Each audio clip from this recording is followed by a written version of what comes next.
un peu comme impressionniste où on essaye de décliner l'écologie intégrale sous différents modes. Et nous en sommes à la 5e session de l'année 2021-2022. Et alors aujourd'hui, nous avons la joie d'accueillir Donatien Mallet, qui est docteur en médecine interne, professeur associé en soins palliatifs à l'UFR de Tours. Il travaille à l'unité des soins palliatifs du centre hospitalier de l'UIN CHU de Tours. Il coordonne la Fédération interhospitalo-universitaire des soins palliatifs CHU de Tours et Tours-Luynes Tours-Chinon. Et puis alors, il a une formation complémentaire en philosophie avec doctorat en philosophie pratique et HDR en philosophie et sciences de la vie.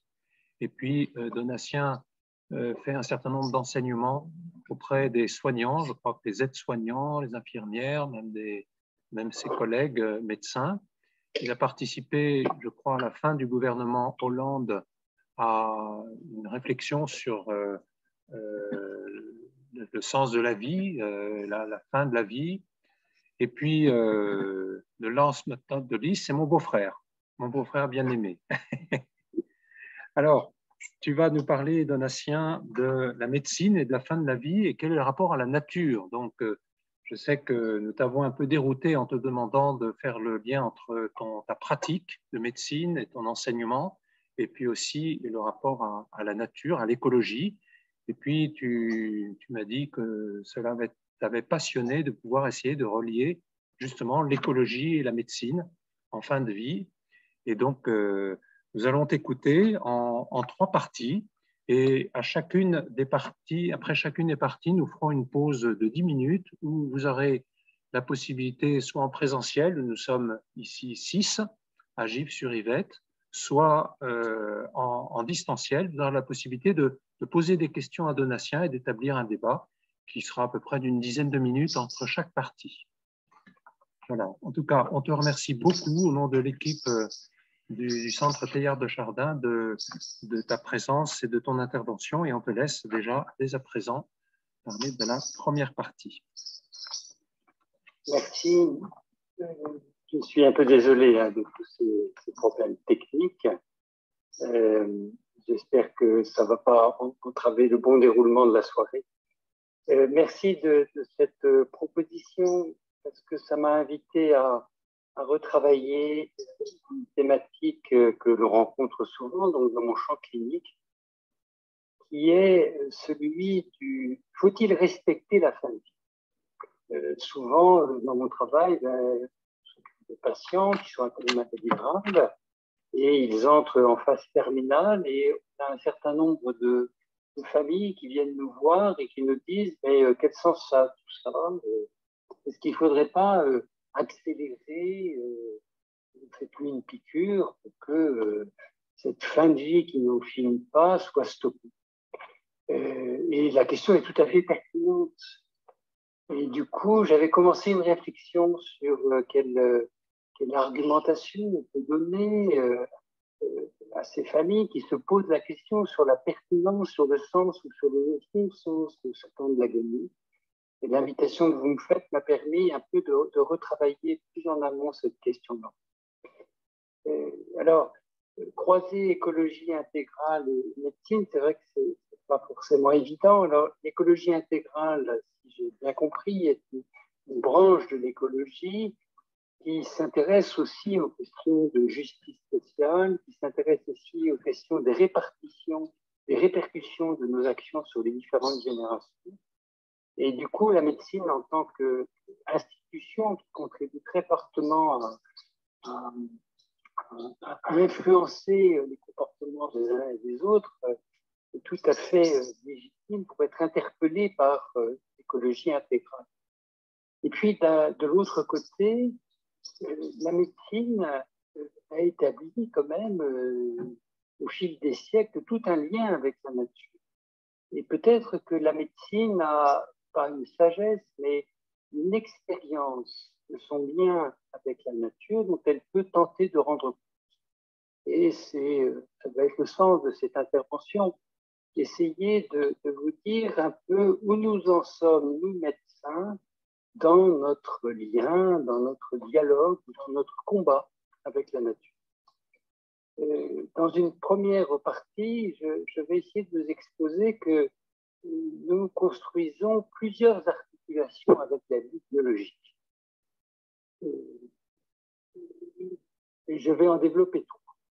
Il y a une première articulation de la médecine qui est finalement de pallier les défaillances de la nature.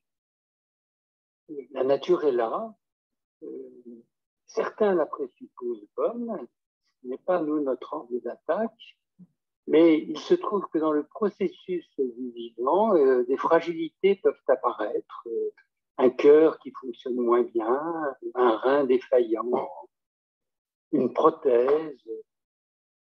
Et du coup, l'action là de la médecine, c'est d'allier, pallier cette défaillance du processus naturel afin qu'il puisse reprendre son cours de manière plus globale.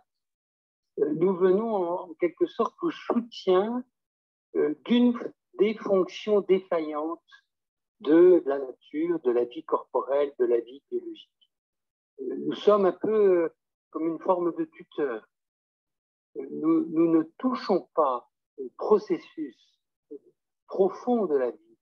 Nous venons juste l'épauler, le soutenir, alors que, semble-t-il, il y a une certaine fragilité qui apparaît.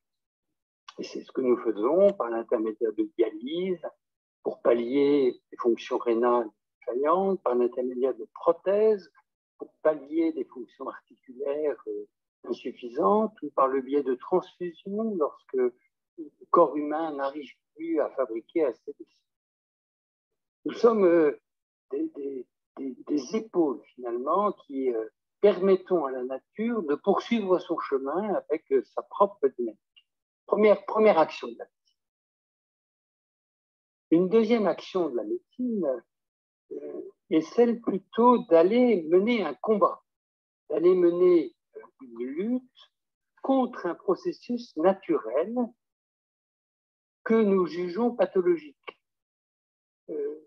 Par exemple, une personne fait une pneumonie, cette bactérie externe empêche le poumon, la nature de fonctionner de manière correcte, et par des antibiotiques, nous allons tenter de détruire cet agent externe. Donc là, c'est une dimension de combat. La nature n'est pas bonne, nous combattons un agent externe. Mais finalement, cet agent n'est pas forcément si externe que ça. Prenez l'exemple du coronavirus. Au départ, cet agent externe qui empêche le corps humain de fonctionner de manière normale, il est médié par les animaux. Et très rapidement, la contamination, elle va se faire entre des personnes humaines. Et donc, nous allons lutter contre un agent qui est interne à la personne. Et si je prolonge même la réflexion, prenons le cas du cancer. Lorsque une femme, en se palpant les seins, découvre une tumeur, ou lorsqu'un homme exposé au soleil, en se palpant la peau, découvre une tumeur cutanée, est-ce que ce qu'il découvre, c'est du lui, c'est du non-lui? Est-ce que c'est du soi ou est-ce que c'est du non-soi? Est-ce que le cancer est quelque chose qui est endogène ou est-ce que c'est quelque chose qui est exogène? Autant la bactérie, on pouvait dire, ben, c'est un agent externe. Mais le cancer, c'est un agent qui est interne. Et donc là, la tâche de la médecine ne va pas du tout être de pallier une fonction défaillante. Ça va être de lutter contre un élément naturel interne à la personne, propre à la personne. La cellule cancéreuse, pour le dire de manière un peu brutale, c'est du nous, c'est du moi. Donc, nous, si vous voulez, en tant que médecins, nous ne sommes pas dans une sacralisation de la nature. La nature produit des éléments que nous jugeons pathologiques parce qu'ils sont parfois exogènes, mais aussi parce qu'ils sont endogènes. Donc, deuxième attitude de la médecine. Vous voyez, cette attitude non pas de soutien d'une fonction défaillante, mais plutôt de lutte contre un processus naturel qui est propre à la vie biologique. Et puis, troisième possibilité que nous avons dans ce dialogue avec la nature, c'est justement d'intervenir pour mettre fin à la vie biologique. Et il y a très clairement dans notre société actuelle toute une mouvance qui nous demande d'intervenir activement pour arrêter la vie biologique. Je vais prendre à titre d'illustration un avis du Conseil d'État qui est sorti en 2018 et le Conseil d'État plaidait et argumentait très fortement pour que les médecins puissent interrompre une fin de vie qui occasionnerait des souffrances jugées déraisonnables. Et il argumentait cette position en disant, mais la médecine passe son temps à intervenir sur la vie biologique, pourquoi s'interdirait-elle de le faire à la fin de sa vie? Deuxième argument, l'agonie génère des souffrances, en tout cas pour les proches, et du coup, au nom de quoi ne faudrait-il pas intervenir pour supprimer ces souffrances-là? Et puis, troisième argument, la volonté du patient prime, et si le patient nous a exprimé antérieurement qu'il ne souhaitait pas faire souffrir ses proches par une agonie prolongée, nous aurions à intervenir. Donc là, on est dans une conception où la nature, la vie biologique n'a aucune valeur en elle-même. Et ce qui va primer, ce sera la volonté de la personne ou le souhait d'éviter des souffrances jugées déraisonnables. Donc, vous voyez à travers ces trois exemples que la médecine a un rapport très pluriel à la nature. Dans le premier cas, la médecine respecte la nature et elle cherche à l'épauler, considérant qu'elle est défaillante et qu'il faut l'aider pour continuer d'être. Donc, il y a une forme de valorisation de la nature. Dans le deuxième cas, la nature n'est pas bonne et il s'agit de lutter contre un processus qui est jugé morbide, quitte à utiliser des médicaments extrêmement puissants qui ont comme but de tuer les cellules biologiques de la personne. Et puis, troisième cas, c'est une position vraiment de surplomb où finalement la nature n'est qu'un ingrédient et la médecine aurait en tout cas le devoir d'intervenir pour interrompre comme ça des situations qui seraient délétères et elle le ferait en réalisant un geste létal. Alors, je vous présente ça pour vous montrer combien le rapport de la médecine à la nature est finalement extrêmement variable et qu'il n'y a pas de sacralisation par la médecine de la nature. Voilà, je propose de m'arrêter déjà à cette première étape. Peut-être que des questions vont venir. Voilà, donc je vous propose de réagir par des questions, soit oralement, soit la possibilité, ceux qui sont par Zoom, de laisser un message et nous pourrons le voir, ou dans la salle, si vous avez des questions à poser à Donatien. Est-ce qu'il y a une première question qui qui vient.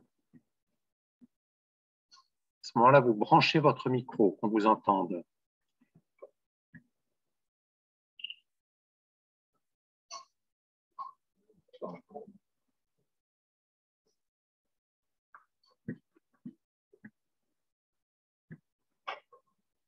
Moi, j'en ai une, c'est sur la question de la loi naturelle qui, dans l'Église, est un concept difficile parce qu'elle part du principe que la nature est respectable et qu'elle fournit tout ce qu'il faut comme critères d'objectivation. Et quand on regarde la nature, on voit bien, par exemple, que la nature, il y a des avortements chez les animaux et que ce n'est pas tout rose, tout beau, tout le monde il n'est pas beau et tout le monde il n'est pas gentil.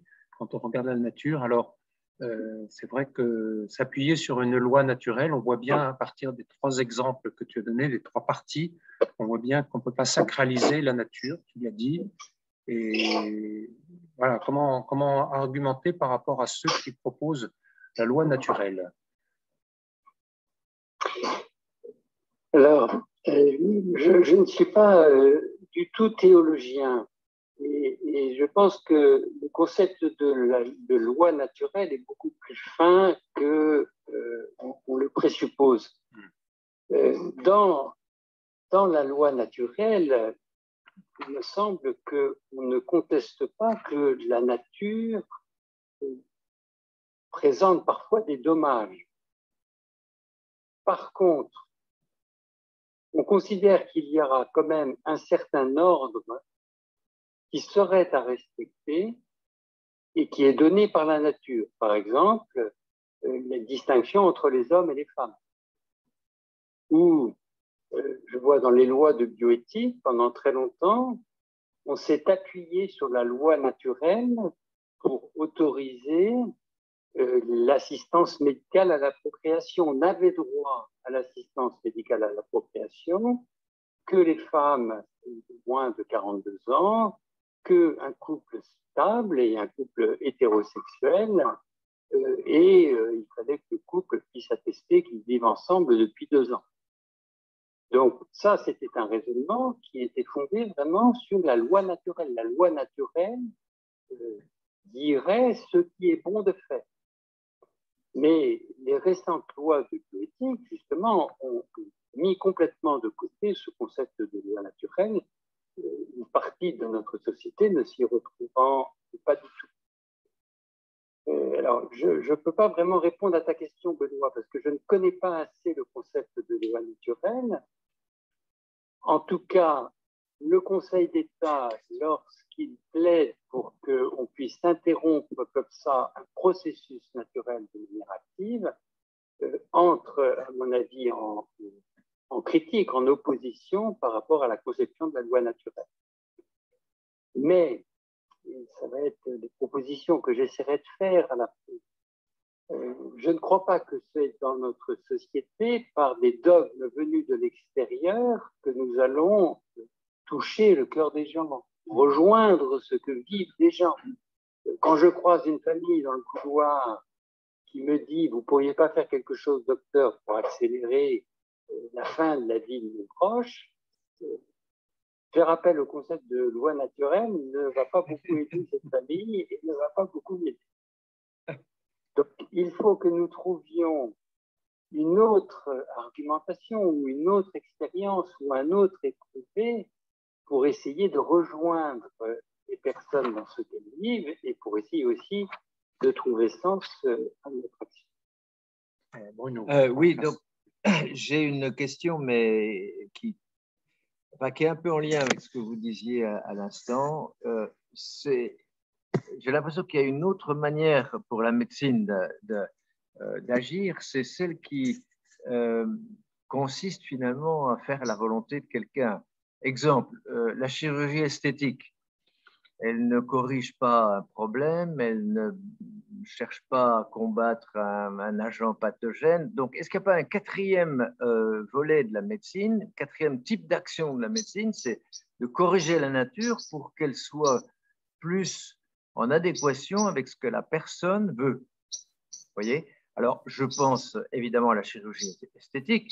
On peut penser aussi aux aux opérations pour changer de sexe, la personne n'est pas malade. Et là, donc, comment vous réagissez à ce type de médecine? C'est quelque chose que bon, vous ne pratiquez peut-être pas ce genre de choses, mais comment les médecins réagissent-ils? Il n'y a aucun problème, voilà.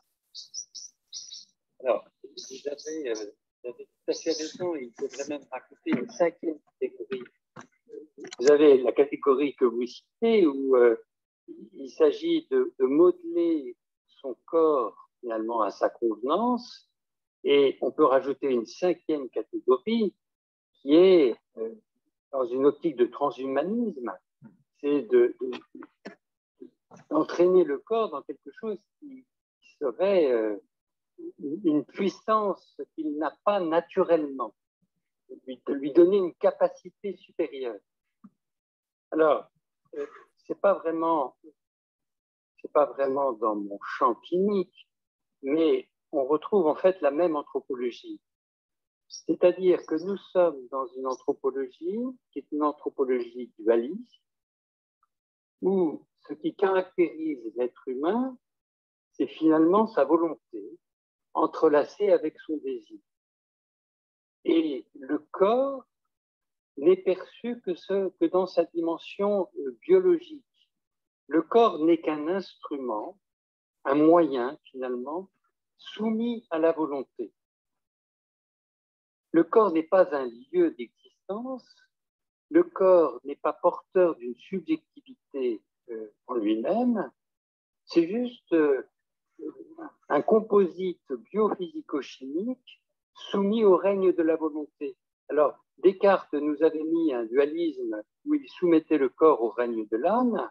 L'homme moderne crée un dualisme où c'est la volonté qui prend la domination sur le corps biologique, et le médecin, finalement, n'est qu'un serviteur de cette volonté. Le médecin met sa puissance technique au service de la volonté de l'individu souverain. On retrouve très clairement cette anthropologie autour de certaines demandes d'euthanasie. La question du soin de mort est une question complexe, et ce qui la légitime d'un point de vue philosophique se base sur cette anthropologie-là, finalement.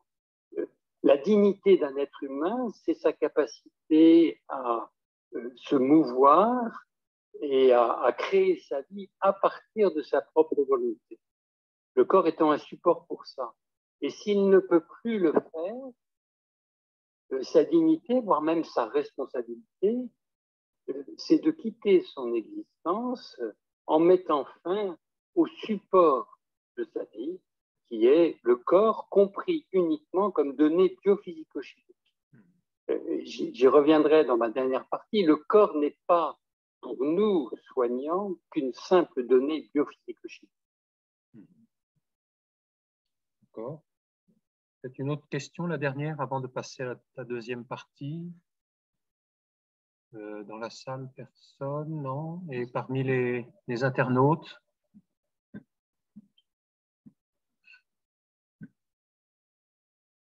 Bon, il ne semble pas, mais on va peut-être passer à la deuxième partie, Donatien. Eh bien, poursuivons en espérant que mon discours est accessible et pas trop théorique. Ça va, très bien. Alors, dans la deuxième partie, je vais la considérer plus le champ des situations palliatives, et j'essaierai de vous montrer quel rapport à la nature on construit justement dans les situations palliatives, en distinguant notamment 3 types de décisions médicales. Alors, déjà que l'on soit clair, ce que je dénomme situation palliative, ce n'est pas que la fin de la vie. Les soins palliatifs ne se résument pas à la phase terminale de la vie. Les soins palliatifs, c'est une démarche de soins qui s'intéresse aux personnes atteintes de maladies graves, aux différents stades de leur maladie, considérant que ce n'est pas uniquement en phase terminale qu'il faut se poser les questions de jusqu'où il faut aller dans les traitements, de ce qui donne sens ou pas ou non sens à la vie, sur l'endroit où l'on souhaite vivre, sur l'information que l'on a donnée ou pas donnée à ses proches. Toutes ces questions-là ne relèvent pas de la phase terminale, mais doivent être anticipées en amont. Et la question de la participation du patient aux décisions le concernant doit être aussi anticipée en amont. Donc, le champ des soins palliatifs, c'est le champ de la maladie grave en général, aux différents stades de la maladie.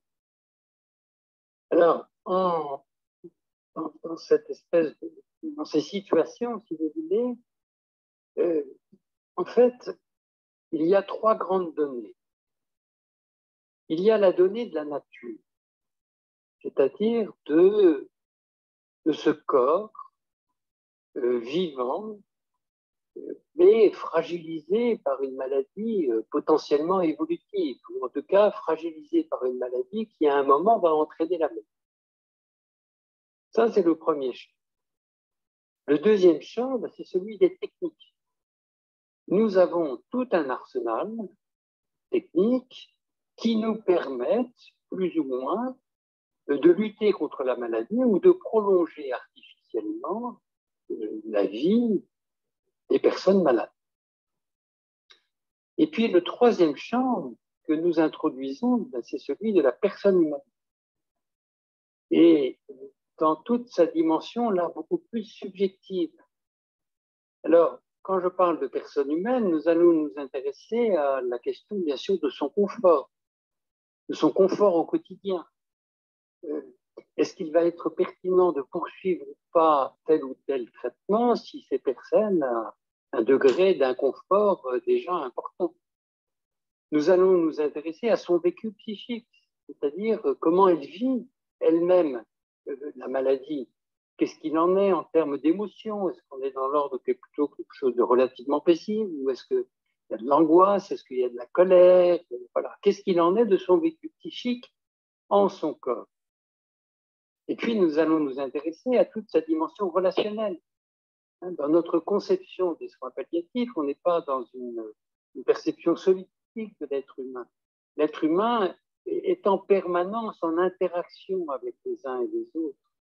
Eh bien, qu'en est-il de ses relations avec les autres? Qu'en est-il de sa capacité de demeurer en relation avec les autres? Et en quoi l'usage de nos thérapeutiques va lui permettre ou non de vivre cette capacité relationnelle?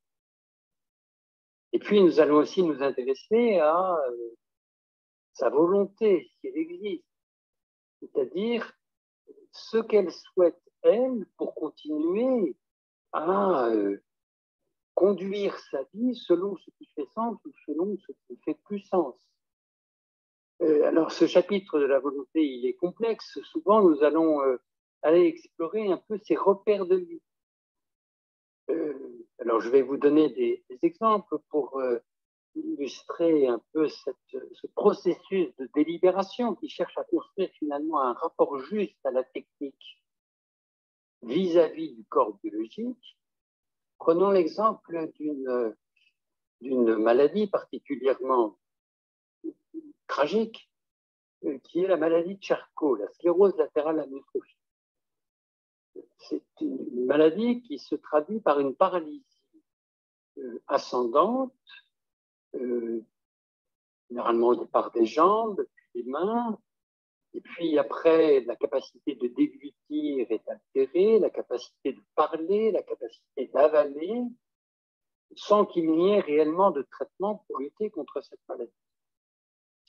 Cette maladie évolue sans que la personne n'ait de troubles cognitifs, c'est-à-dire qu'elle garde toutes ses fonctions supérieures. Vraiment, maladie tragique. Nous avons la possibilité de prolonger artificiellement la vie des personnes en leur mettant des sondes qui vont directement dans l'estomac et qui leur apportent une nutrition artificielle, ou en leur mettant des appareils de ventilation qui leur permettent de respirer lorsqu'elles n'arrivent plus à respirer. Ces traitements ne sont pas des traitements curatifs, mais permettre aux personnes de vivre comme ça plus longtemps. Et dans ce processus de délibération, nous avons des échanges prolongés, hein, c'est des délibérations qui se font souvent sur plusieurs semaines, où nous essayons de discuter avec les personnes la pertinence à leurs yeux d'usage ou non de ces thérapeutiques qui prolongent l'existence. Certains patients nous disent très clairement, nous on ne veut pas de chimio, cette maladie est insupportable. Ce qu'on souhaite, c'est qu'on me laisse poursuivre la vie et qu'à la fin de la vie, je ne souffre pas. Donc là, je dirais, il n'y a pas de décision médicale majeure, mais d'autres patients trouvent encore un certain goût à leur maladie et souhaitent être prolongés. Et du coup, nous construisons avec eux des processus de délibération où nous leur proposons ces différentes techniques. Et dans ce processus, comme la maladie va continuer d'évoluer, il faut anticiper le possible arrêt de ces traitements. C'est-à-dire, on met une nutrition artificielle, la personne en tire des bénéfices pendant des mois, parfois même des années. Mais peut-être qu'à un moment, la maladie évoluant, va se retrouver paralysée sans pouvoir communiquer, en étant comme ça prolongée artificiellement. Et du coup, nous cherchons à anticiper avec ces personnes ce qui ferait un peu repère de vie. Je me souviens par exemple d'une infirmière qui était atteinte de cette maladie, et ce qui faisait sens à sa vie, c'était de pouvoir sortir dehors. Elle était passionnée d'insectes, d'entomologie, et malgré la gravité de sa maladie, elle avait un fauteuil roulant, et tant qu'elle pouvait sortir, ça avait sens pour elle de continuer. Et puis, à un moment, la maladie a évolué, et elle est devenue confuse, elle n'arrivait plus à exprimer sa volonté, et nous avons pris une décision de ne pas la prolonger artificiellement, considérant que ce qui avait fait sens jusque-là, c'était de pouvoir sortir dehors, et que du fait de son handicap, elle ne pouvait plus sortir dehors. Voilà. Donc, c'est un processus de décision incertain, mais dans nos situations palliatives, si vous voulez, nous cherchons, par ce processus de délibération, d'associer au maximum la personne malade et de construire un juste rapport à la technique. Alors, dans les décisions médicales que nous prenons, nous pouvons du coup en individualiser 3 et qui configurent à chaque fois un rapport différent à la nature. Le premier processus, c'est ce qu'on appelle un processus de limitation ou d'arrêt des traitements. Imaginons comme ça une personne qui, à un moment, trouvait sens à être prolongée artificiellement par des techniques, des transfusions, de la nutrition artificielle, des ventilations, des appareils de dialyse. Eh bien, il nous arrive de prendre des décisions d'arrêt de ces thérapeutiques. Notre but, dans ce cas-là, n'est pas de dédonner la mort. Notre but est de réinstaurer le processus naturel, sans présupposer qu'il soit bon. Sans présupposer qu'il soit bon. Mais il ne nous semble pas juste d'artificialiser par des techniques la nature. Parce que ça ne nous semble pas bon pour le confort de la personne. Ou en fidélité à des repères de vie qu'elle nous avait donnés préalablement. Donc là, la responsabilité médicale, c'est une responsabilité de lutter contre une forme d'acharnement thérapeutique ou d'obstination déraisonnable qui aboutirait à une instrumentalisation du vivant par la technique. Et la visée de réintroduire un processus. Premier type de décision. Deuxième type de décision, c'est ce qu'on appelle les pratiques sédatives. Une des visées soin, une des visées de la médecine, c'est de soulager au maximum les personnes. Et nous le faisons par un accompagnement, par une approche pluridisciplinaire, mais aussi en utilisant des médicaments. Mais il est des situations où nous n'arrivons pas à soulager les patients par ces approches soignantes ou par ces approches médicamenteuses. L'exemple le plus emblématique, c'est celui de la difficulté pour respirer. Prenez l'exemple de quelqu'un qui est atteint, par exemple, d'un cancer du poumon. Il n'y a plus de traitement pour lutter contre le cancer. Tous les traitements pour améliorer la fonction respiratoire ont été donnés. Les traitements symptomatiques, c'est-à-dire pour améliorer le confort, ont été donnés. Et malgré ça, la personne ressent une sensation d'étouffement et nous dit, supplie de la soulager. Alors, ce sont des situations qui ne sont pas très fréquentes, mais ce sont des situations que nous rencontrons. Dans ces situations, nous avons la possibilité d'endormir les personnes, soit de manière transitoire, le temps que la personne retrouve une respiration plus régulière, que son angoisse s'atténue, et que, une fois que le médicament a été éliminé, on se rend compte qu'elle récupère une fonction respiratoire satisfaisante. Mais parfois, la maladie est trop évoluée. Et du coup, cet endormissement artificiel est poursuivi jusqu'à la fin de vie. Alors là, nous avons une action qui vise à soulager la personne d'une difficulté, d'une souffrance extrême. Nous n'intervenons pas directement sur le processus de la vie. Mais il est possible qu'en endormant la personne, cela accélère la venue de la mort. Ce n'est pas confirmé par les études. C'est-à-dire que quand on fait des études statistiques sur la survie des patients selon qu'ils soient endormis ou non endormis, on n'observe pas de différence significative. Puisque parfois, le fait d'endormir les gens fait qu'ils respirent de manière plus efficace. Mais d'un point de vue singulier, pour des situations précises, il est possible qu'en endormant quelqu'un, on accélère la venue de la mort. Et c'est donc une action sur le processus naturel.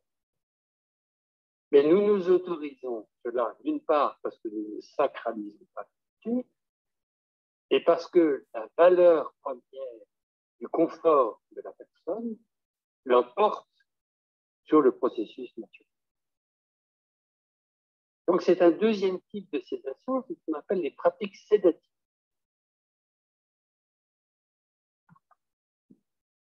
Alors, il ne faut pas dramatiser les pratiques sédatives. Je vois à l'unité, nous avons un patient qui a un cancer ORL, et donc nous faisons tous les jours ce pansement. Ce pansement est douloureux, et donc c'est un patient que nous endormons tous les jours. Et donc tous les matins, on l'endort pour lui faire le pansement, et puis vers midi, il se réveille, et la vie continue. Je vous expose les risques, je dirais, par honnêteté intellectuelle, mais la plupart des sédations n'accélèrent pas la venue de la mort. Mais nous prenons un risque. Nous prenons potentiellement. Donc, ce sont les deuxièmes types de décisions. Et de mon point de vue, cela n'a rien à voir avec un troisième type de décision qu'on appelle l'euthanasie. Alors, qu'est-ce que c'est que l'euthanasie? L'euthanasie, sans postuler que c'est bien ou mal, hein, je ne fais que décrire. L'euthanasie, ça consiste à injecter un produit à la demande d'un patient pour arrêter sa vie. Et l'intention du médecin est très clairement d'arrêter la vie biologique d'une personne. Alors, comment ça se passe l'euthanasie dans les pays qui ont dépénalisé cette pratique? Eh bien, le patient, souvent, le patient est là, il est perfusé, il est souvent très calme. C'est souvent pour lui une forme d'aboutissement, de résolution de quelque chose, donc il est souvent très calme. Le médecin injecte par voie intraveineuse des barbituriques à très forte dose, et en quelques secondes, la relation est arrêtée, la personne s'endort. Quelque chose qui est violent. C'est-à-dire que la personne parle et puis brutalement, la personne s'endort. C'est un peu comme une anesthésie. Et une fois que la personne est profondément endormie, le médecin injecte un produit qui s'appelle un curare, qui est un médicament qui bloque la transmission neuromusculaire et la personne décède. Donc, un acte d'euthanasie, si vous voulez, c'est un acte qui se fait très rapidement. C'est-à-dire en 5 minutes, la personne décède. Donc, les pratiques d'euthanasie, à nos yeux, diffèrent des pratiques de limitation ou d'arrêt du traitement qui visent là à ne pas prolonger artificiellement l'existence et diffèrent des pratiques de sédation qui visent à soulager. Donc, souvent, il y a des confusions. C'est pour ça que j'insiste, et peut-être que les questions y reviendront dans tout le débat actuel sur l'euthanasie. 80-90% des Français sont en faveur des dépénalisations de l'euthanasie, mais il y a une confusion sur les pratiques que recouvre ce terme. Et puis vous avez un quatrième type de pratique qu'on appelle l'assistance médicale au suicide, où là, il s'agit de donner à une personne un produit létal qu'elle ingère elle-même. Alors là, on est encore dans, je vous le décris à nouveau, sans postuler le bien ou le mal de cette pratique. La personne, donc, généralement, là encore, est souvent très calme. Elle prend le produit, qui sont des très fortes doses de barbiturique. Hein, on prend 10 à 13 grammes de barbiturique. Alors, pour vous donner des barbituriques, parfois on les utilise en médecine, on utilise 100 mg. Là, on est à 10 à 13 grammes de barbiturique, c'est-à-dire des doses vraiment colossales. Et au bout d'une demi-heure, il faut que le médicament soit absorbé, la personne tombe dans un sommeil, puis dans un coma, et puis à un moment survient des pauses, des irrégularités respiratoires, et la personne décède.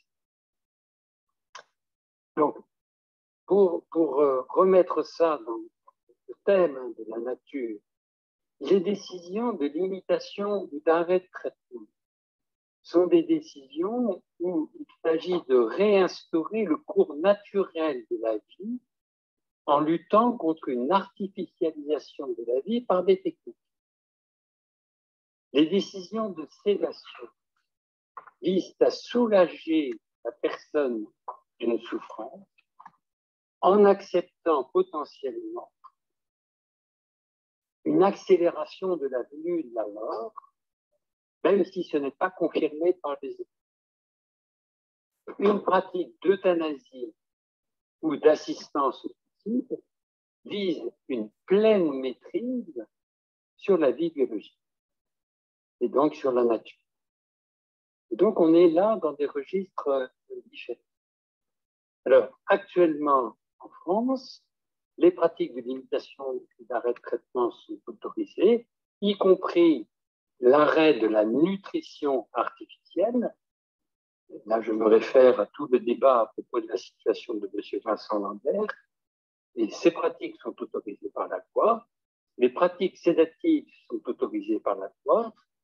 Quant aux pratiques de d'euthanasie ou d'assistance au suicide. Elles sont à ce jour interdites, mais il est possible que la campagne présidentielle ou que dans le cadre d'un nouveau mandat présidentiel, ces questions très médiatisées reviennent un peu dans...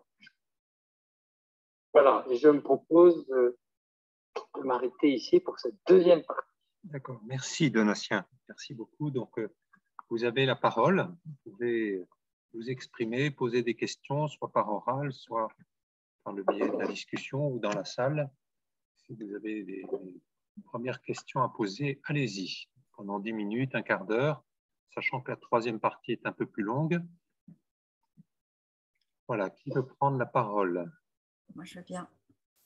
Alors, Hélène Mugo. Hélène Mugo. Bon, d'abord, je voudrais remercier ce monsieur qui intervient pour la clarté de tout ce qu'il nous apprend et qui est très éclairant. Moi, je me posais une question par rapport aux pays qui autorisent l'euthanasie ou le suicide assisté. Est-ce que il y a, comment dire, des exagérations qui sont notées, ou bien on se rend compte que finalement, ça relève, j'ai envie de dire, de la liberté de chacun de poursuivre ou pas sa vie quand elle n'est plus vivable, et ça ne cause pas particulièrement de dérives qui sont toujours celles que les médecins redoutent. Peut-être si vous avez d'autres questions, posez-les tout de suite pour que Donatien ait un peu l'ensemble des questions. Est-ce qu'il y a d'autres questions qui émanent du groupe? Moi, je veux bien poser la question de savoir si le côté financier intervient à un moment donné dans les décisions. Autre question, Bruno? Oui, moi, je voulais parler de la famille. On a parlé de la volonté des personnes malades, pas tellement du souhait de la famille ou de comment vous consultez les proches.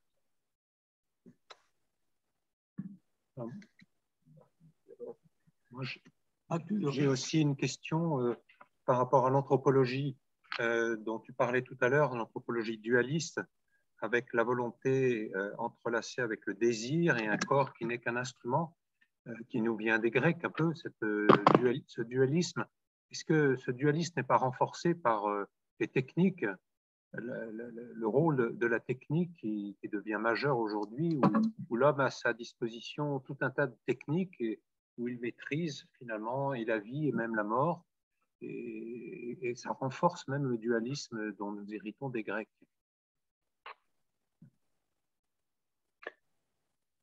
Alors,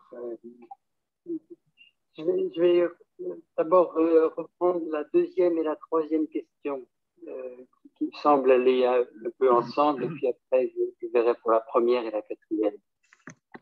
Donc la deuxième et la troisième question, en fait, m'interrogeaient sur les facteurs qui influent sur la délibération.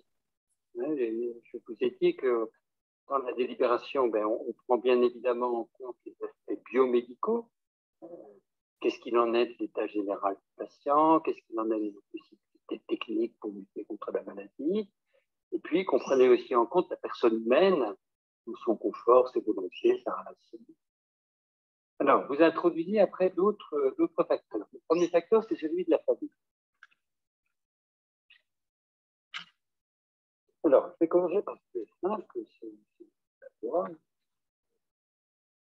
sachant que nos pratiques ne se réduisent pas à la loi, elle est assez simple. Elle dit la famille n'est pas décision. La responsabilité médicale est portée soit par le patient, qui peut s'exprimer, soit par le médecin, si le patient ne peut pas s'exprimer. Ne peut pas exprimer sa volonté. Mais le pouvoir médical est encadré. Ça a été, à mes yeux, la force de la loi Leonetti. Le médecin ne peut pas prendre sa décision comme ça de manière magistérielle sans consulter. Et donc, pour prendre une décision lorsque le patient ne peut pas s'exprimer, le médecin doit suivre une procédure, 4 étapes.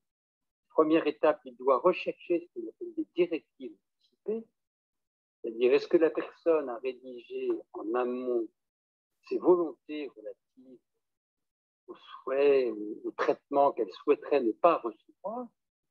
Par exemple, dans le cas de la SLA, est-ce que la personne a rédigé en amont qu'elle ne voulait pas de nutrition artificielle ou de ventilation artificielle? Le médecin doit rechercher la directive anticipée. La deuxième chose, le médecin doit consulter ce qu'on appelle la personne de confiance. Et si le patient n'a pas désigné de personne de confiance, il doit consulter la famille. Et s'il n'y a pas de famille, il doit consulter les proches. Alors, il faut être précis. La personne de confiance n'est pas là pour donner son propre avis. Elle n'est pas là pour donner son avis. Elle est là pour dire ce que le patient dirait à ses yeux s'il pouvait s'exprimer. Elle est le témoin indirect de la volonté du patient. La configuration législative centre beaucoup le processus de décision sur le respect de la volonté du patient. Qu'il s'exprime directement, je ne veux pas de traitement, qu'il s'exprime indirectement par des directives ou par le biais de la personne de confiance. Alors, le cadre du coup juridique est assez simple sur les familles. Alors, troisième élément du médecin, le médecin ne peut pas prendre cette décision seul, il doit en discuter avec l'équipe de soins, avec les infirmières, avec les aides-soignants, avec les gens qui s'en occupent. Et en plus de ça, pour des décisions importantes, il doit solliciter un médecin externe avec lequel il n'a pas de lien hiérarchique. Le but de ce dispositif, c'est de lutter contre les normes des services. Vous allez dans un service, chaque service a sa propre norme, sa propre culture. Eh bien, l'idée, c'est de faire appel à un médecin un peu externe en tant que tiers. Une fois que le médecin fait ces 3 étapes, il prend sa décision et il doit l'argumenter par écrit. Donc, le législateur, si vous voulez, maintient le pouvoir médical, mais l'encadre par un processus de délibération dans lequel il doit rester. Alors, pour revenir plus précisément maintenant à la question sur les familles, d'un point de vue pratique et surtout d'un point de vue éthique, c'est une question extrêmement compliquée. Parce que d'abord, le champ de la fin de vie réactive toutes les histoires familiales. Nous, en soins palliatifs, on baigne en permanence dans les histoires de famille. Et nous savons que nos histoires de famille sont heureuses et malheureuses, heureuses et tragiques, heureuses et blessées. Et du coup, tous les membres que nous rencontrons sont là avec leur histoire à la fois d'avoir été aimés et de manquer de reconnaissance, sont là avec toutes les compétitions entre frères et sœurs, sont là avec l'attente d'une dernière parole qui, potentiellement, dans leur imaginaire, viendrait les apaiser. Donc, il y a toute une vie psychique qui est éminemment présente et qui a beaucoup de sens, qui a beaucoup de valeur. Et nous essayons d'accompagner les familles dans cette vie psychique. Dans notre compétence médicale, nous ne sommes pas des psys. Il s'agit de les accompagner dans ce qu'ils vivent, essayer de leur offrir un espace d'écoute où les gens puissent mettre des mots là-dessus. Alors, cette vie psychique fait que la responsabilité éthique des familles est parfois mise à mal. C'est-à-dire que parfois les familles nous disent tel patient voudrait ça, leurs proches voudraient ça, mais on ne sait pas très bien qui parle. Est-ce que c'est la famille qui souffre ou est-ce que c'est vraiment quelque chose que leur a dit réellement le patient? Et puis le législateur, et moi je rejoins ça d'un point de vue très clinique, c'est assez compliqué pour une famille, enfin, ce serait compliqué pour une famille d'avoir à prendre une décision de poursuite ou d'arrêt de traitement. Imaginez toute la culpabilité, toute la responsabilité à porter.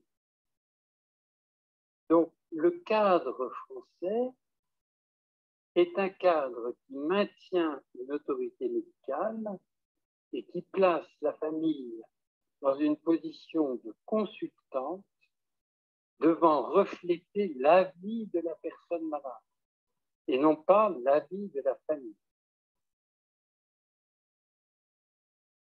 Alors, ce cadre offre, de mon point de vue, un certain nombre de pertinences, mais peut être interrogé, notamment dans le champ du handicap. Et je vais prendre un exemple qui justement m'a beaucoup interrogé. Nous avons accueilli à l'IPT un jeune homme qui avait une trentaine d'années et qui était en état végétatif chronique suite à un accident de mobilette à l'âge de 16 ans. Il avait été étranglé par son casque et avait eu des lésions neurologiques vraiment majeures. Il avait été en réanimation et sa mère s'était battue pour que la médecine fasse le maximum pour réanimer son enfant, alors que les médecins étaient très prudents sur les résultats, compte tenu de l'ampleur des lésions neurologiques. Ce jeune homme est survécu, mais avait des lésions neurologiques très importantes et était dans ce qu'on appelle un état d'éveil sans conscience. C'est-à-dire que la personne ouvre les yeux le jour, ferme les yeux la nuit, mais nous n'avons pas d'interaction avec elle. Nous ne savons même pas si elle a une conscience d'elle-même. Peut-être qu'elle l'a, peut-être qu'elle ne l'a pas, mais nous n'avons pas de communication avec elle. Et ce jeune homme est venu après vivre chez ses parents qui ont aménagé leur maison, c'est des gens avec des moyens financiers, et sa mère a arrêté de travailler et s'est occupée nuit et jour de cet enfant. Au départ, dans une perspective d'espoir d'amélioration, et puis à un moment, comme une personne gravement. Et puis au bout de 10-15 ans, la situation du corps de cette personne s'est aggravée. Puis il y a eu tout un cheminement qui s'est fait auprès de des parents, souhaitant finalement l'arrêt de toutes les techniques prolongeant l'existence, et notamment l'arrêt de la nutrition artificielle.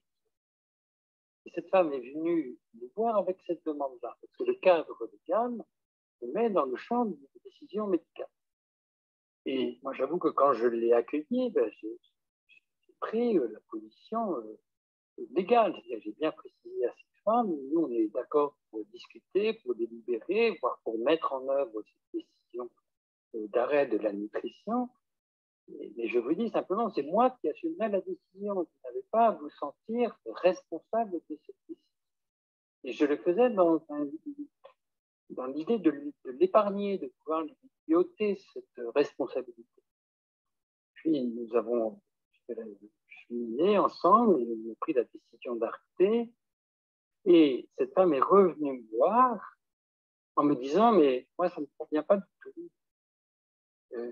Je veux et je me sens responsable de cette décision.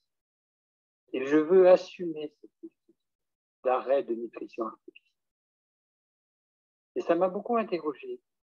Et je me suis dit, mais c'est cette femme qui s'est occupée de cet enfant, cette adolescente, de ce jeune homme et après de cet handicapé pendant des années et des années.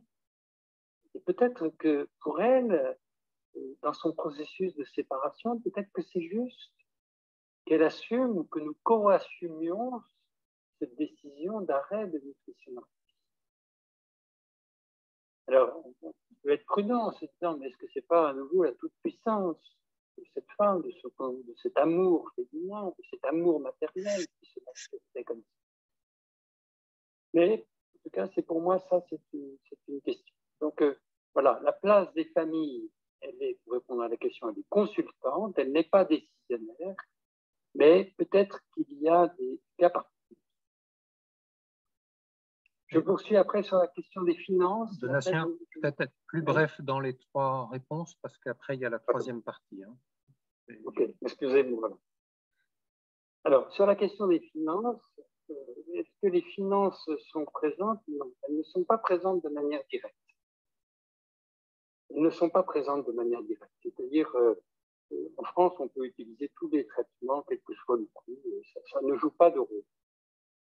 Et c'est catastrophique. Voilà, c'est catastrophique. Parce que cet argent qui est mis dans les thérapeutiques n'est pas mis à. Et que quand on dépense des sommes extrêmement conséquentes pour faire vivre, pour prolonger la vie des gens avec des médicaments qui sont efficaces, mais qui n'entraînent pas de guérison, ces médicaments coûtent une fortune, c'est-à-dire un coût parfois de 500 000 € par an. Il est clair que cet argent, elle n'est pas mis ailleurs. Donc, nous sommes actuellement dans un système où on soutient financièrement la prolongation de l'existence humaine par des thérapeutiques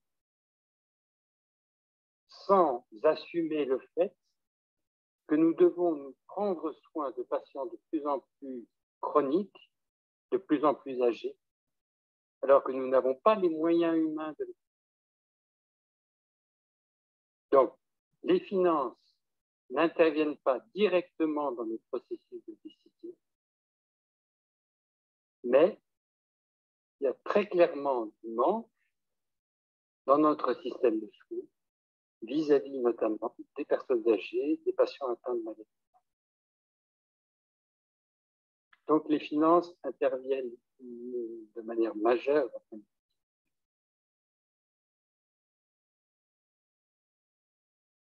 Alors, 3e question, oui, la question que tu poses, Benoît, sur l'anthropologie. Ben oui, bien sûr, la médecine est fondée sur du dualisme. Ce qui fait que la médecine occidentale fonctionne, c'est grâce à Descartes. C'est le corps considéré comme une machine. Et donc, le modèle anthropologique que véhicule la médecine, c'est un modèle dualiste.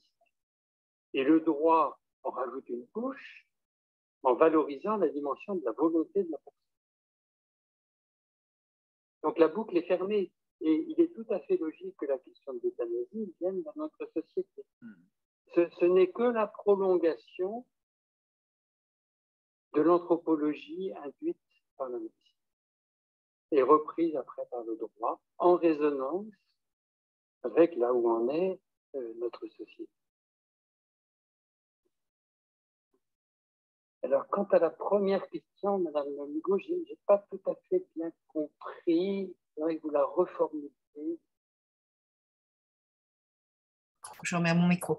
Oui, la question était de savoir, dans la mesure où un certain nombre de pays permettent l'euthanasie ou l'assistance au suicide, et moi j'ai autour de moi des gens que je connais qui ont aidé des proches à mourir de cette manière, en partant en Belgique ou en Suisse.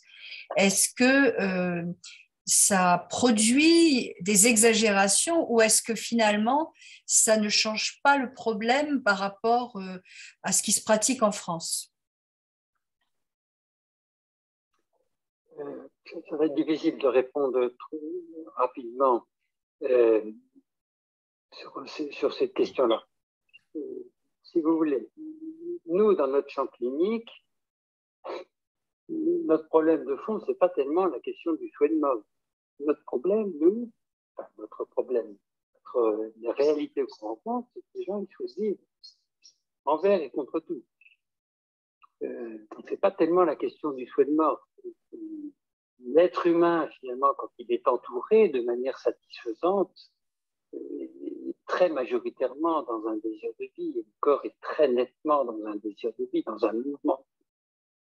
Alors, il existe une partie de la population qui souhaite être dans une maîtrise de sa vie biologique, de son destin et de sa temporalité, par le recours notamment à l'euthanasie ou à l'assistance au suicide.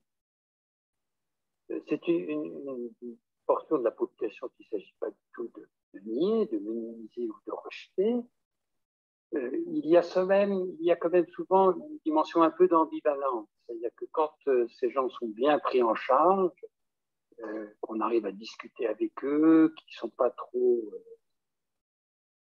construits sur un modèle de prédétermination, qui sont entourés, on arrive souvent à réintroduire un peu autre chose, mais pas toujours. Donc, il est vrai qu'il y a une partie de nos contemporains qui souhaitent finir leur vie par des actes d'euthanasie ou d'actes d'assistance au suicide, et que notre réponse aujourd'hui, nous, acteurs de soins palliatifs, ou que la réponse du cadre français est une réponse qui, à leurs yeux, est insatisfaisante.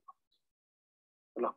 Nous n'avons pas réponse à cette demande-là. Notre réponse est insatisfaisante. D'un point de vue individuel, moi, je ne nierai pas ça du tout comme problématique.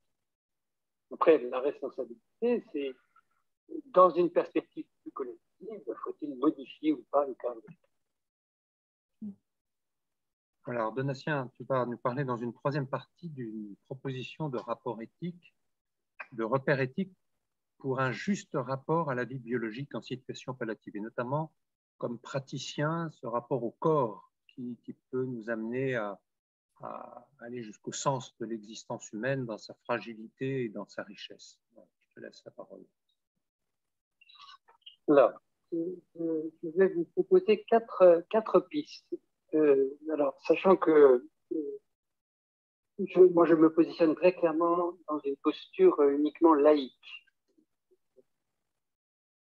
J'ai toujours travaillé dans des hôpitaux laïques, et j'avoue que cela me convient tout à fait bien. Et je suis médecin, et donc j'interviens en tant que médecin dans la société française telle qu'elle est.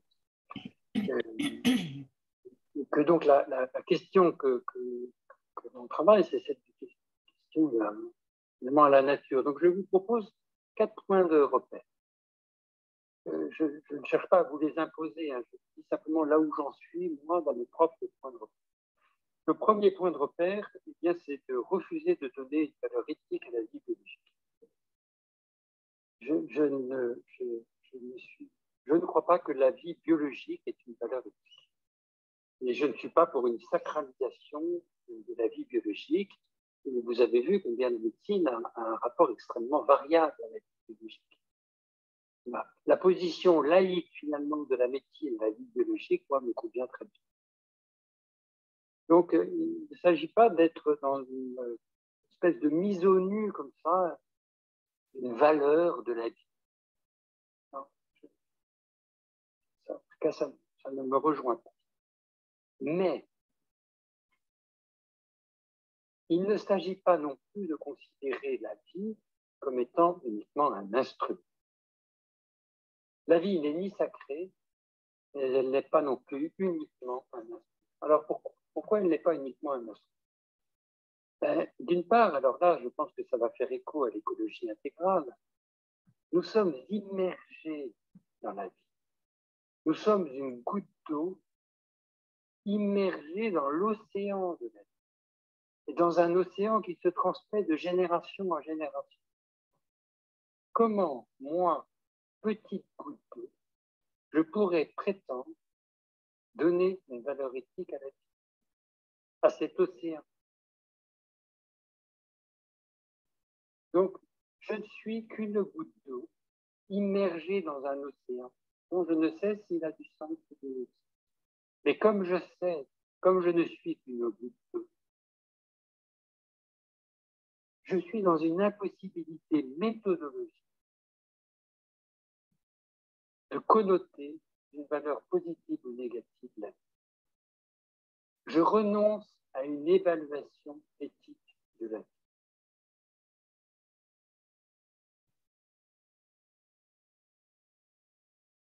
Alors, entendez bien que cette posture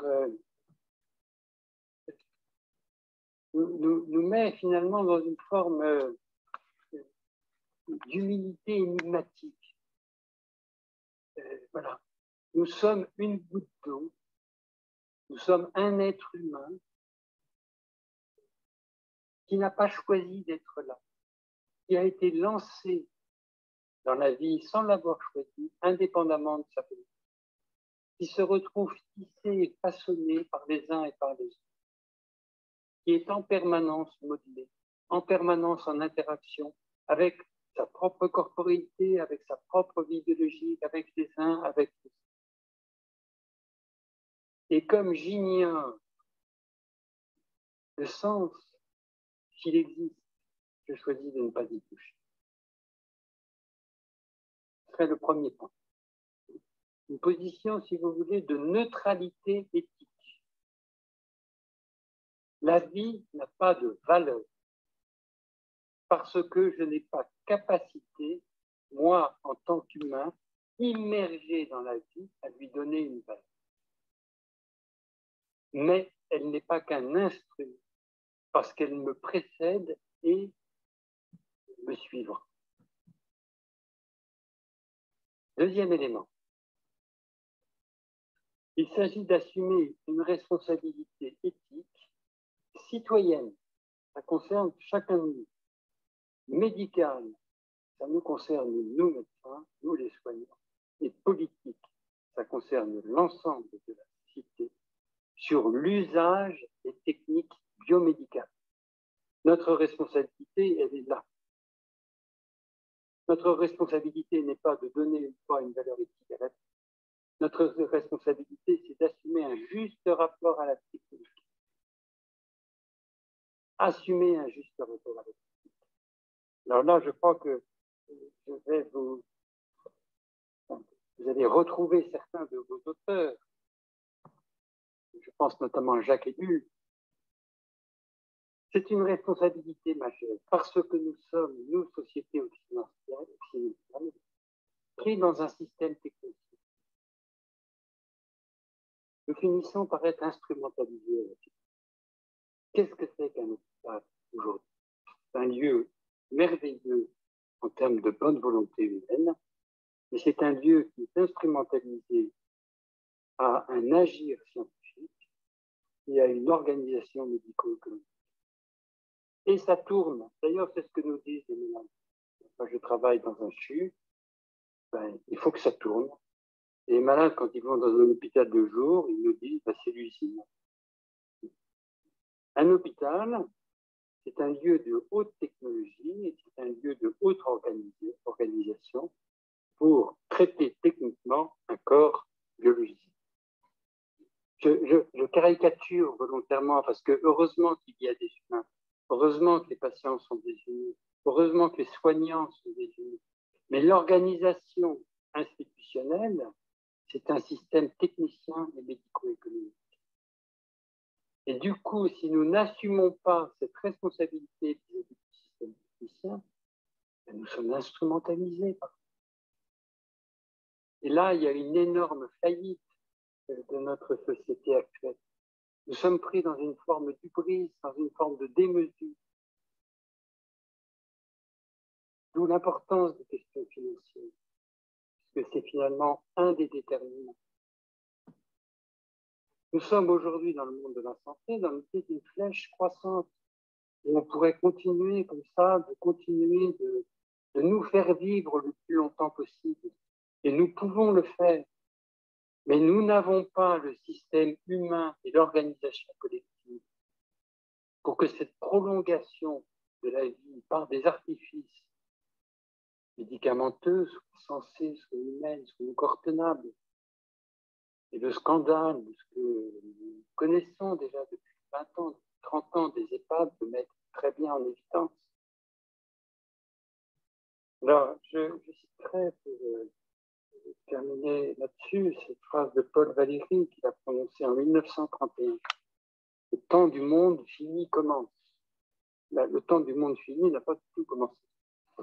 Nous continuons à être dans une forme de démesure, voulant toujours du toujours plus, en pensant que le monde est sans limite, et les choix que nous faisons sont des choix qui excluent une bonne partie de la société. Ce sont des choix qui profitent à certains et qui excluent d'autres. Pour le dire simplement, il faut mieux être atteint d'un cancer que d'être une personne âgée de l'EHPAD. Voilà. Du coup, comment, d'un point de vue collectif, peut-on penser à un rapport aux limites et délibérer collectivement pour disant c'est ça ce que l'on va privilégier et que ce n'est pas parce qu'on peut le faire qu'il est juste de le faire. Et ça ne peut pas être une décision médicale. Nous, notre boulot médecin, c'est d'aider la personne qui est en face de nous à vivre le plus longtemps possible. Et n'entendez aucune critique sur les cancérologues. Les cancérologues, ils font leur boulot, ils le font souvent remarquablement. La question, c'est les choix collectifs qui ne sont pas mis en place. Donc, c'est un grand manque. Comment penser la question des limites dans notre société et comment faire vivre la question d'une justice distributive et que ce soit posé de manière explicite. Deuxième piste de construction d'un rapport de la technique. Troisième piste. Eh bien, la troisième piste, c'est de conscientiser et reconnaître la primauté du corps. Et là, je reviens au patient en phase terminale, à la question du corps. Qu'est-ce que c'est que ce corps? Est-ce que ce corps, c'est uniquement un support à notre existence humaine? Est-ce que c'est juste un moyen? Est-ce que le corps, ce n'est qu'une donnée biophysiologique? Qu'est-ce qui fait que nous sommes? Eh bien, nous avons été jetés, et je reprends cette expression d'Heidegger, nous avons été jetés dans l'existence, pas par un acte volontaire. Nous avons été jetés dans un corps, et dans un corps vivant. Et la prise de conscience de notre identité, elle ne se fait pas par une activité de réflexion, elle se fait par un sentir constitutif en notre corps. Le sentiment de notre existence naît en notre corps. Nous sommes foncièrement des incarnés. Le dualisme ne tient pas. Oui, notre corps est un corps biologique. Oui, bien sûr, nous pouvons faire un clivage, mais il n'est que temporaire. Et ce que nous vivons en soins palliatifs, et il faut rendre grâce aux aides-soignants, c'est eux qui ont compris ça. Quand ils s'occupent du corps, ils s'occupent du corps d'une personne incarnée. Je vais vous donner un exemple. À l'époque du sida, quand il n'y avait aucun traitement, il y avait une maladie terrible qui s'appelait la cryptosporidiose qui entraînait des diarrhées. Et les diarrhées, c'était 20, 30 diarrhées par jour. Donc on recevait des jeunes hommes, 30 ans, complètement cachetiques et qui passaient leur temps à se vider. Et ils étaient complètement perdus dans leur lit, là, avec ce corps qui échappait complètement. Eh bien, c'était les aides-soignantes, les aides-soignants qui les touchaient, qui les nettoyaient, qui les remettaient dans une identité incarnée. Par leurs mains, elles remettaient de la limite. Elles leur permettaient de se rééprouver en elles-mêmes. Les soins palliatifs, c'est très paradoxal. C'est à la fois le corps qui est un objet de trahison, qui fait mal, qui est porteur d'un cancer, qui est porteur d'une maladie, qui défaille. Mais en même temps, celui qui tient, celui qui résiste, celui qui est encore là, c'est le corps. Et c'est par les soins du corps qu'il y a une possibilité de retrouver un certain sentiment d'unité. Et donc, il me semble que respecter la face terminale, c'est une forme de reconnaissance du corps.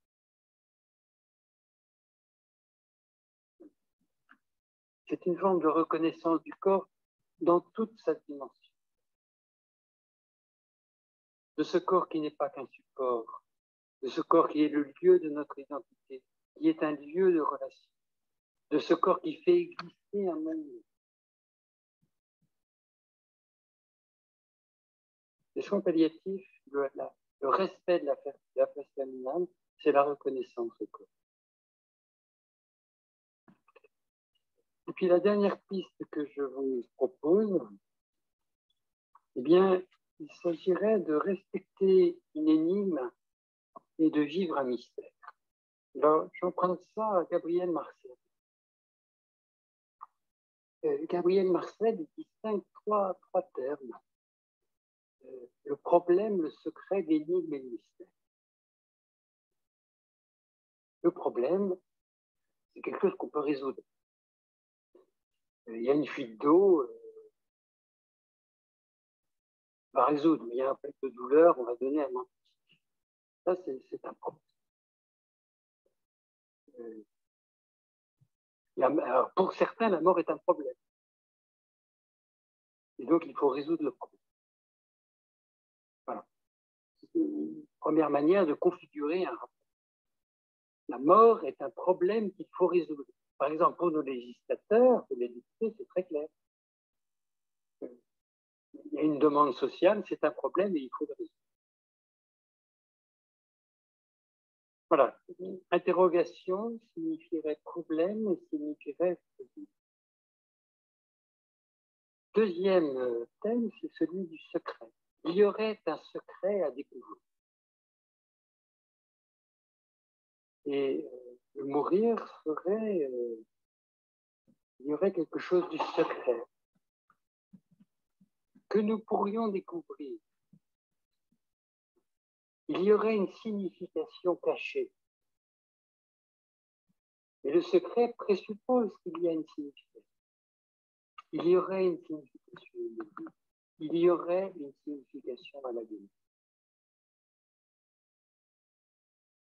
Avec tout ce que ça peut avoir de choquant pour ceux qui le vivent et pour ceux qui en sont témoins. Et l'idée, ce serait d'aller chercher un secret, ou d'aller mettre à jour un secret.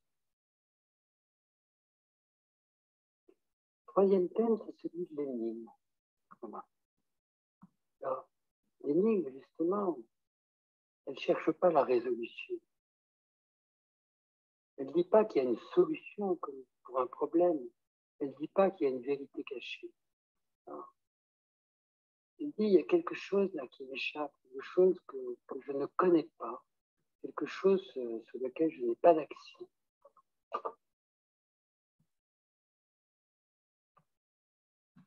Quelque chose qui est une donnée énigmatique, un fait énigmatique.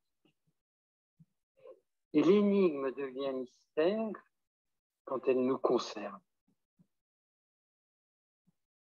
On passe de l'énigme au mystère quand on se rend compte que ça nous concerne nous, que la question du rapport du corps de l'autre, c'est la question de notre rapport à notre propre corps, que la question de l'agonie de l'autre, c'est la question de notre propre mort. Et c'est la question de quelle signification on donne ou on ne donne pas à notre existence humaine et quelle est notre capacité encore à porter cette question, à faire vivre cette question. Donc le thème de l'énigme, plus encore le thème du mystère, ce n'est pas une demande de réponse, ce n'est pas la loi naturelle, ce n'est pas le discours d'en haut. Non, les gens qui viennent dans le couloir nous dire on ne pourrait pas faire quelque chose pour accélérer, qu'est-ce que ça vous fait de voir votre proche comme ça? Où est-ce que vous en êtes? Est-ce qu'on peut, dans une communauté humaine laïque, mettre en mots notre éprouvé face à l'énigme de l'autre qui nous renvoie à notre propre mystère, sans préciser, sans présupposer qu'il y ait un sens à tout. Simplement faire vivre par le biais de la parole, par le biais de la reconnaissance, les uns et les autres. Le mystère de l'existence humaine.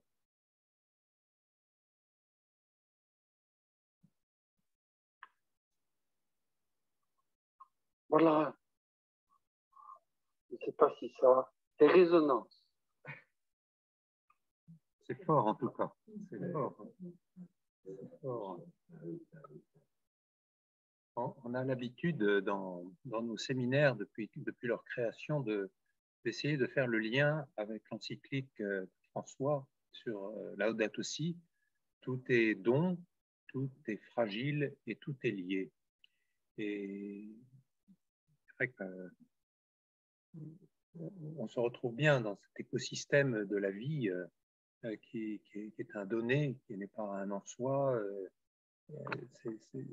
C'est un don. Voilà, tu as dit, on rentre, on est jeté dans un corps. Voilà, c'est un don, ça. C'est un don parfois lourd à porter. Et puis ce corps, les soignants et les personnes atteintes de maladies, et puis leurs familles, leurs proches sont touchés par la fragilité de cette vie que l'on éprouve, qui est à la fois belle et parfois dramatique et douloureuse. Et puis, tu nous as à l'instant dit combien cette réflexion devait être prise par le corps entier, les législateurs, les soignants, les personnes, et j'en oublie. Et donc, cet écosystème où tout est lié, voilà, intergénérationnel, le fait que le secret se transmet de génération en génération avec toutes les pathologies qui peuvent exister dans les secrets. Voilà, comment tu ferais le lien avec justement tout est don, tout est fragile et tout est lié? Alors, je vais prendre dans l'autre sens.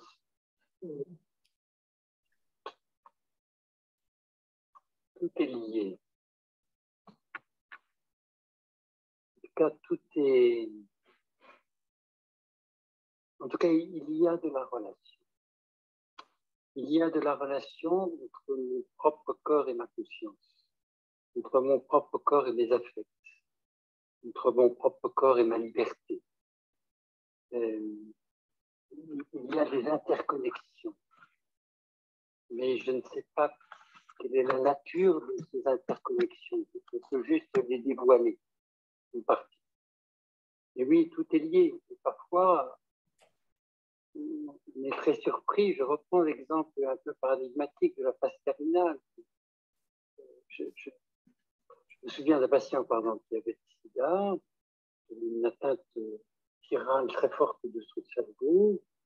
On avait arrêté absolument tous les traitements et il n'en finissait pas de mourir. Et puis, on ne comprenait pas très bien pourquoi. Qu'est-ce qui faisait qu'il vivait encore. Et puis, à un moment, on rencontre sa maman, et puis elle se met à craquer en larmes, consentant, cette petite fille, à quelque chose. Et 5 minutes après, son fils. Alors, je le mets pas du tout comme, enfin, je le mets juste comme exemple. Je ne suis pas sûr du tout qu'il y ait eu un lien entre les deux. Je ne sais absolument rien. Et je ne suis pas du tout sûr que les fins de vie obéissent comme ça à des liens. Mais puisque nous sommes dans les lignes, il y a peut-être des choses qui nous échappent comme ça complètement. Et qu'il s'agit de respecter et d'accueillir. Et c'est vrai que moi je pense qu'il y a beaucoup d'interconnexions qui nous échappent. Mais soyons très prudents sur notre tendance à vouloir les rationaliser ou les interpréter. Accueillons-les plutôt que leur donner trop rapidement. Deuxième chose, tout est fragile, ça c'est magnifique. Et ce qui se révèle dans le champ de la maladie grave, c'est la profonde fragilité. Nous ne sommes pas ce que nous pensons. Pour le grand malade, c'est ce qu'il va devoir vivre tous les jours, d'autant plus que comme sa situation s'aggrave, chaque jour il va se découvrir toujours autre. Donc, fragilité de la représentation que nous avons nous-mêmes. D'où l'importance des mains extérieures, d'où l'importance du regard extérieur. Et oui, fragilité constitutive. Alors, après la question du don, oui, si l'on présuppose qu'il n'y a pas forcément de donateur. Voilà. Il y a un donné de base, mais ça ne présuppose pas forcément un donateur, en tout cas dans une perspective donée.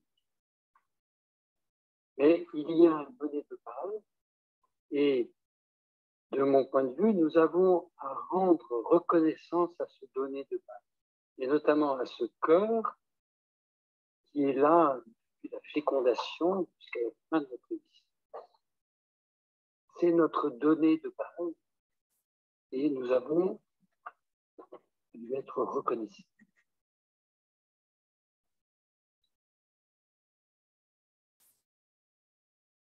Même quand il nous lâche et qu'il nous abandonne.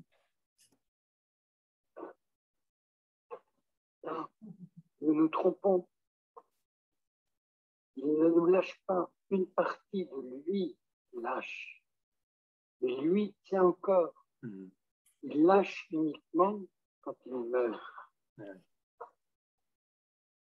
Quand tout craque, quand on vit les deuils, quand on est séparé, quand le chaos de notre existence, les crises psychiques de notre existence, qu'est-ce qui fait que nous ne sommes pas morts? Le corps.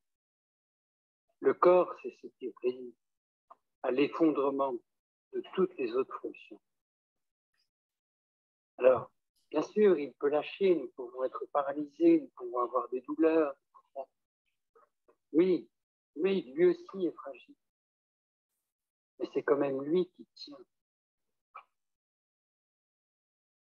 C'est le support. Il n'y a pas de vie sans corps. Ou en tout cas, la vie sur Terre ne se décline que dans le corps. C'est le donné de base initial.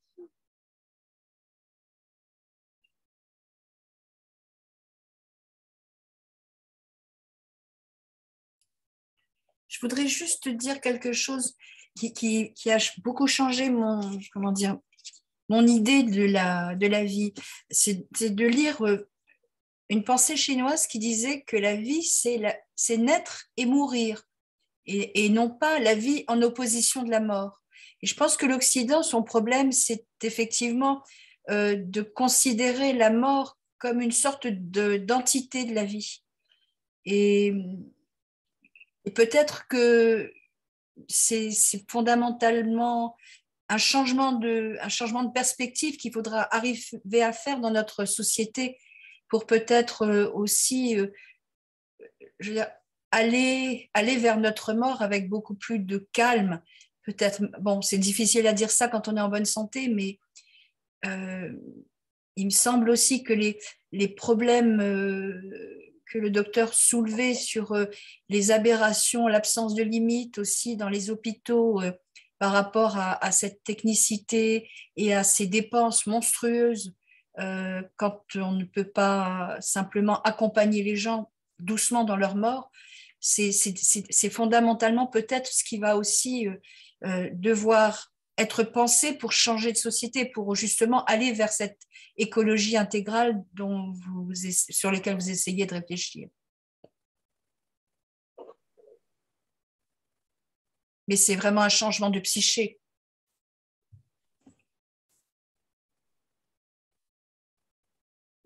Oui, je ne suis pas du tout compétent, c'est sa matière, mais il me semble que c'est ce que je cherche à faire, le discours sur l'écologie intégrale, c'est-à-dire de changer du paradigme du toujours plus, de changer aussi l'idée d'un être assez finalement individualiste, qui se construirait comme ça, qui aurait comme vocation à se construire en utilisant les techniques. Il me semble que c'est ça ce que je cherche à faire, c'est cette forme de mise en discours que je cherche à faire l'écologie intégrale. Je n'ai pas compétence à le faire.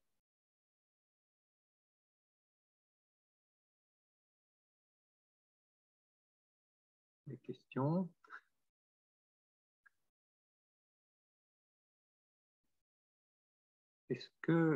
Comment l'expérience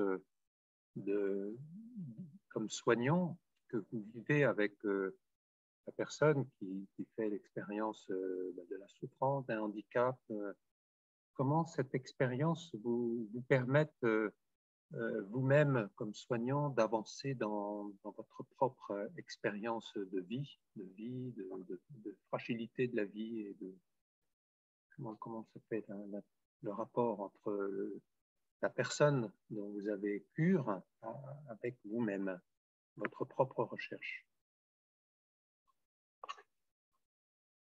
La question, elle est assez singulière, quoi. C'est un peu je dirais, à la fois de la psychologie, de ce qui anime chacun.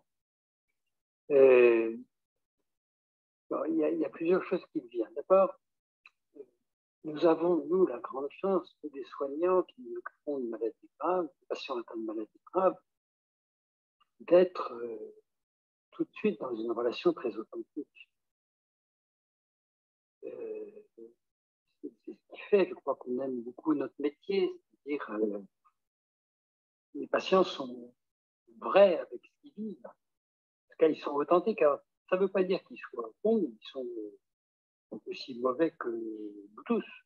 Hein, ils ne sont pas meilleurs que les autres. Les malades ne sont pas meilleurs que les autres. Ils sont tordus, névrosés, odieux, pénibles.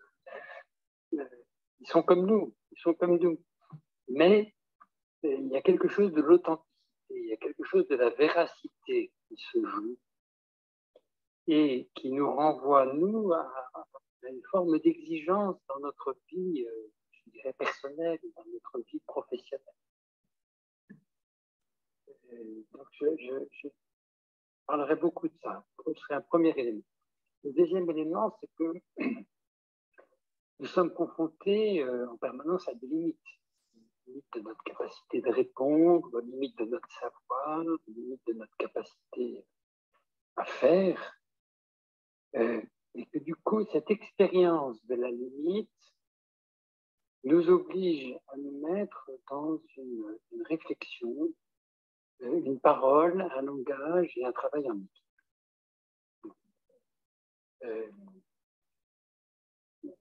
On a très peu de protocoles organisés. Il s'agit à chaque fois, finalement, parce que nous sommes face à une situation singulière, il s'agit à chaque fois de créer.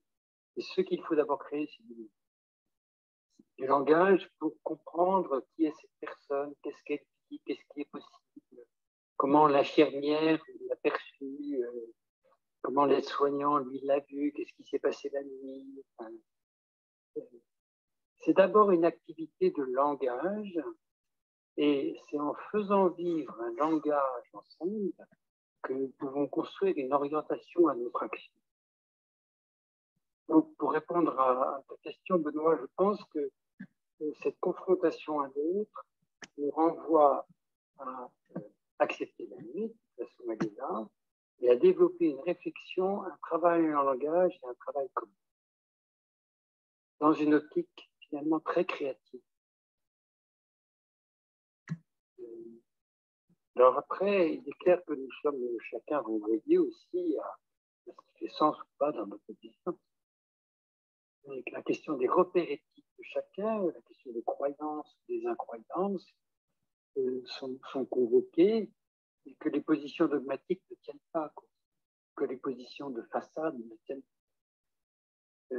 Ça nous oblige finalement à approfondir nos présupposés éthiques, nos conceptions de l'homme,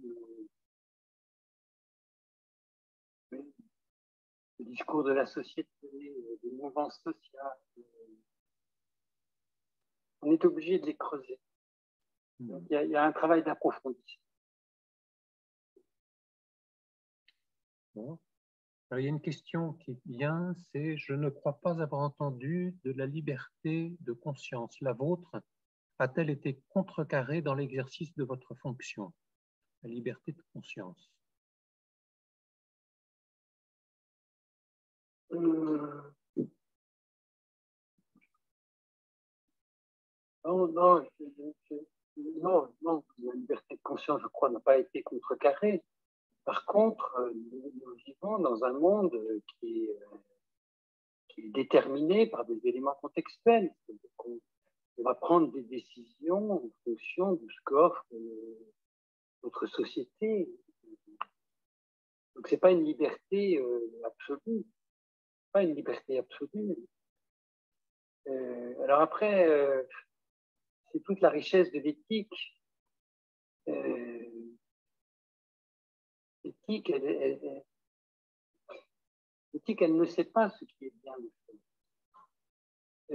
Elle cherche ce qui est bien ou ce qui est moins mal de faire dans un système tel qu'il est, sans triomphalisme ou sans magnificence. Donc, ben voilà, je vais reprendre des données financières. Moi, je travaille dans un service de court séjour. Donc, la rémunération de nos activités, pas la rémunération personnelle, mais le financement de notre service dépend de notre activité. La durée moyenne d'hospitalisation, en gros, c'est 12-13 jours. Et donc, moi, je suis dans un service, il faut que les patients tournent, qu'ils rentrent chez eux, qu'ils aillent dehors, qu'ils trouvent des solutions. Donc, ça m'arrive d'imposer, ça nous arrive d'imposer, après délibération, à des patients de sortir, de rentrer chez eux, alors qu'eux souhaiteraient rester dans le service. Ça ne m'amuse pas du tout de faire ça. Je préférerais être un gentil médecin et dire, bah, bien sûr, vous pouvez rester. Mais si on garde ce patient, pas un autre qu'on va prendre, et si ça ne nous semble pas pertinent, il faut qu'on assume notre responsabilité et ce patient va rentrer chez lui, que la famille le veut pas, et parfois on combat avec les familles qui ne veulent pas s'engager dans un soutien de solidarité auprès de leurs proches.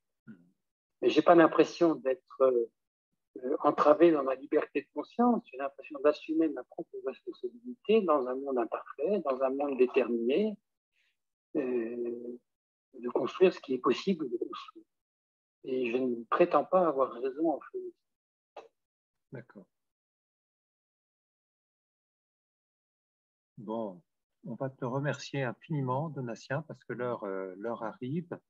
Vraiment, un immense merci de la profondeur que tu nous as partagée et puis aussi de la pédagogie, hein, à chaque fois très, très claire, très simple, qui permet aux néophytes que nous sommes non seulement de comprendre, mais d'être touchés parce que ça nous concerne. Nous avons tous un rapport à la maladie, à la mort, à la vie, qui est propre à chacun de nous et qui est en même temps collectif, communautaire.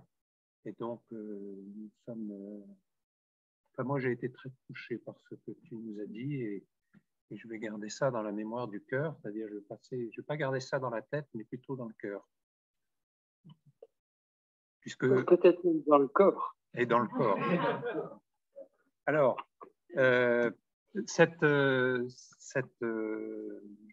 ta conférence, Donatien, a été enregistrée. On n'a peut-être pas dit au début, on aurait dû le dire. Et elle sera mise sur le site du Centre Théâtre de Chardin dès demain. D'habitude, Bruno, demain ou après-demain. Donc, vous pourrez reprendre, bien sûr, tout ce que nous a dit Donatien. Et encore une fois, un immense merci. Il faut peut-être annoncer aussi la prochaine conférence qui aura lieu le jeudi 21 avril de 18h30 à 20h30.